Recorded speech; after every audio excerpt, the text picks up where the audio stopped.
Yahobu, Bapak Ibu Pendeta, Sinenge, Majelis dan warga Gereja Amin, ini adalah channel YouTube Sinode Gereja Amin.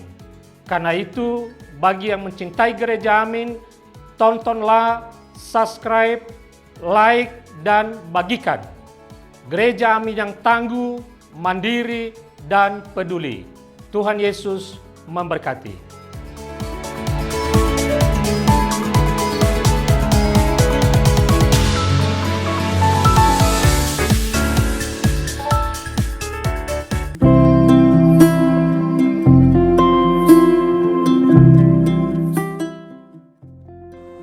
Hai Teens, jumpa kembali dalam acara TFC. Kali ini kita mau menyimak tulisan Pendeta Rita Dwi Lestari dari GKI Purwodadi dalam buku renungan Teens for Christ yang hari ini berjudul Why People Hurt Each Others bersama Kak Arthur. Tapi sebelum itu kita berdoa dulu yuk. Mari kita bersatu dalam doa. Ya Tuhan Yesus yang Maha Baik, kami sangat bersyukur atas kasih-Mu yang menyertai kehidupan kami. Ya Tuhan, sebentar lagi kami mau membaca, mendengar, dan merenungkan firman. Mampukanlah kami untuk dapat mengerti isi firman Tuhan dan mau melakukannya dalam kehidupan kami sehari-hari. Inilah doa kami.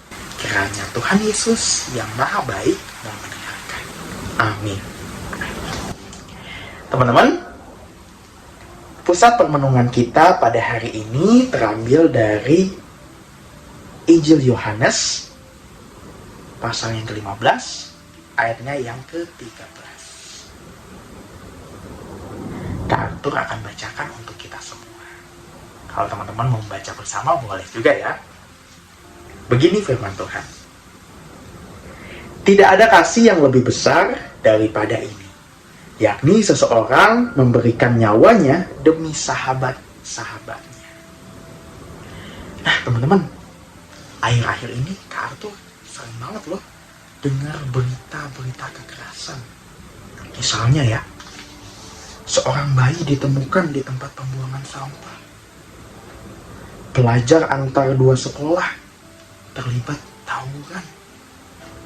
Supporter sepak bola yang tidak terima tim kesayangannya kalah merusak stadion dan membakar kendaraan di sekitar stadion. Atau seorang suami yang lagi mabuk memukuli istri dan anak-anaknya. Wah, serem-serem ya. Ketika kita mendengar berita-berita semacam itu, mungkin hati kecil kita, hati nurani kita bertanya-tanya ya, kok bisa mereka berlaku demikian? Kok bisa mereka melakukan kekerasan? Kok bisa mereka menyakiti sesama? Salah satu penyebab terjadinya kekerasan bisa jadi karena seseorang memandang orang lain sebagai objek loh. Jika orang lain sudah dilihat sebagai objek, kehadirannya hanya dinilai untuk memenuhi kebutuhan, keinginan saja. Jika tidak dapat dipenuhi keinginan dan kebutuhan, maka seseorang yang tadi dilihat sebagai objek akan dibuang, akan disingkirkan. Salah satunya melalui kekerasan. Nah, memperlakukan orang lain sebagai objek itu sama halnya aja teman-teman tidak menghargai sesama sebagai manusia.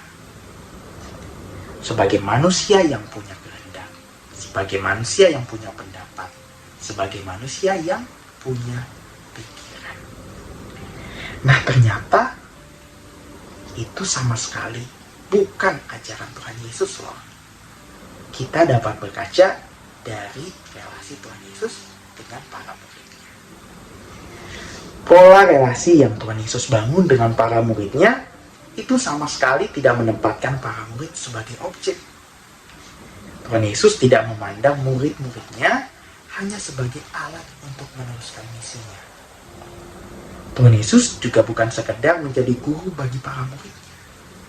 Lebih lagi, Tuhan Yesus membangun hubungan yang personal, hubungan yang lebih dekat dengan murid-muridnya. Tuhan Yesus memperlakukan mereka, para murid, dengan penuh kasih sayang. Tidak ada kasih yang lebih besar daripada ini. Ayat yang tadi kita baca, yakni seseorang memberikan nyawanya demi sahabat-sahabatnya. Wah, ternyata Tuhan Yesus memandang murid-muridnya sebagai sahabat, bukan sebagai alat ataupun sebagai objek. Nah, teman-teman teens, di sekitar kita mungkin ada kekerasan yang terjadi. Mungkin ada orang lain yang memperlakukan sesama sebagai objek. Maka itu, Kak Arthur mau ajak teman-teman untuk ayo kita peduli, ayo kita aware dengan kehidupan sekitar. Dengan melawan perlakuan dan situasi yang tidak sehat semacam itu. Kak Arthur juga mau ajak teman-teman untuk menghargai orang lain sebagai sesama manusia yang punya apa tadi? Punya kehendak, punya pendapat, dan juga punya pikiran. Yuk kita berdoa. Tuhan Yesus yang Maha Baik, kami bersyukur atas firman Tuhan yang telah kami baca dan kami dengar. Ya Tuhan, mampukanlah kami untuk dapat memandang sesama kami manusia sebagai sahabat, seperti yang Tuhan Yesus ajarkan. Mampukanlah kami juga untuk dapat memerangi kekerasan, memerangi kejahatan, ataupun situasi-situasi yang tidak sehat semacam itu. Inilah doa kami ya Tuhan, kiranya Tuhan Yesus yang Maha Baik mau mendengarkan. Amin. Nah teman-teman, demikianlah renungan kita pada hari ini. Jangan lupa di like, di subscribe, dan kalau mau komen boleh juga loh. Dan jangan lupa dibagikan juga ke teman-teman yang lain. Dadah, Tuhan Yesus memberkati.